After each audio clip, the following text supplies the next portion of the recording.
alkışlarla Pensilvanya'ya selam gönderenlerin, buraya kadar gelenlerin, tebrik edenlerin sayısı az değildir, yüzlerce.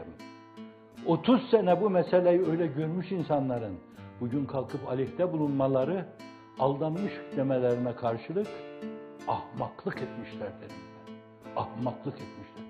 Bir, bütün dünya aptal da sadece onlar akıllı değil. 2-3 senedir tahribatlarına rağmen herkes yeni okul açsın diyor. Bu sene onların tahribat adına gidip geldikleri yerde 15 tane okul ruhsatı veriyorlar. 15 tane. Bunların hiçbiri bizim aklımızın köşesinden geçmezdi. Ben size yemin ederim, rüyasını bile görmemiştim ben bunların. Bir gün arkadaşlar böyle 170 küsur ülkeye ulaştı filan dediler. 170 küsur ülkeye.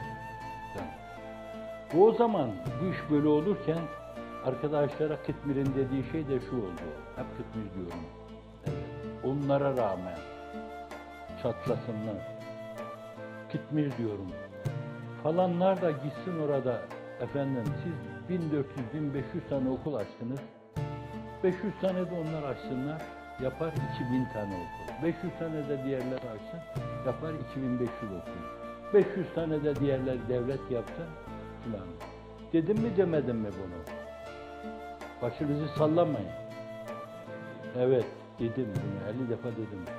Kıskanma hissi hissetmedim ben. Üniversite açsınlar, okul açsınlar, dil kursları açsınlar, üniversiteye hazırlık kursları açsınlar, onlar da açsın, siz de onlara arka çıkın.